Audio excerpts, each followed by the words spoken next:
The kick's power comes from the torque generated by the rotation of the hips. It's the same principle that cracks a whip. Turning the hips just a few degrees forces the foot to travel a much greater distance and creates a lot of speed as it does. The longer the leg and quicker the rotation, the faster the kick.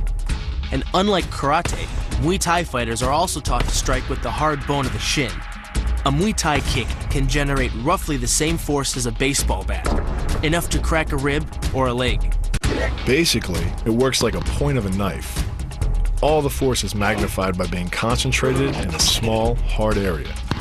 Even if the elbow doesn't deliver a knockout, it will almost always leave a nasty cut and often end a fight. It's not the arms, but the legs that drive our fists. Like a piston, the explosive power of the legs is capable of generating hundreds of pounds of force, all to a very vulnerable area, the soft underside of the opponent's jaw. Like the Hanuman move, the flying knee relies on the explosive power of the legs.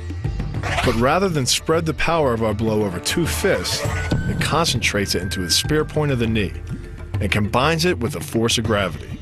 It's the equivalent of hitting our opponent in the chest with a sledgehammer. The hyperextension of the elbow, created by pulling back on the locked arm, virtually ensures that he will be taken down. The knee strike to the wrist dislodges the knife and further loads the elbow and shoulder. The technique can easily result in damage to the elbow joint, the tendons of the rotator cuff, or even a broken arm. The key to this move is turning your opponent's lower arm into a lever. By grabbing his arm during the initial attack, you set up the lever such that direct loading to his elbow joint is achieved.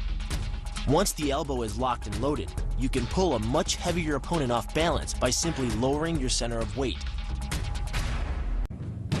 With practice, the ninja can hit his intended target from distances as great as 45 feet. At impact, that's more powerful than a Major League Baseball pitch. This move is more about timing and precision than power. Instead of hacking through the limb, the first strike imparts an injury just a few inches below the elbow. The sword's razor-sharp blade easily slices through the soft tissue of the attacker's arm. This opens up his defense and provides the ninja a clean opportunity to deliver the kill stroke, a powerful shot to the top of his head. The move works by using your opponent's own body weight against him.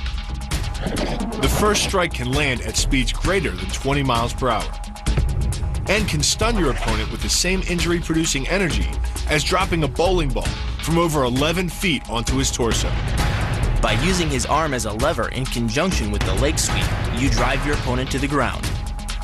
Once he is on the ground, you follow up with a devastating strike to his face. The secret to the move is wrist control. By rotating your opponent's wrist to the maximum extent of its range of motion, the bones of the wrist lock against the bones of the forearm and make it impossible to bring the strong muscles of the upper arm to bear. Then, you can pull your opponent off balance and into a potent knee strike. The combined force of the knee strike and your opponent's forward momentum can be as much as 2,000 pounds, enough to dent sheet metal. The effectiveness of the Pola Kaimao lies not in raw power, but in speed. By relying on your triceps to snap the strikes forward over the elbow, 3 blows can hit in 7/10 of a second. The final impact of the strike to your opponent's face can deliver as much as 175 watts of power, more than enough power to stun him or crush the cartilage of his nose. You then add insult to injury, firing one last shot into one of the most sensitive regions of the body, the groin. Pulling off the move relies on 2 factors. The first is to combine the block and the strike into a single action. This reduces the time your opponent has to respond to just 1/10 of a second. But the real focus is to aim your strike at the throat. Because as little as 76 pounds of force can collapse the larynx, the strike doesn't need to deliver a lot of force to be deadly. One blow like this and the fight is over.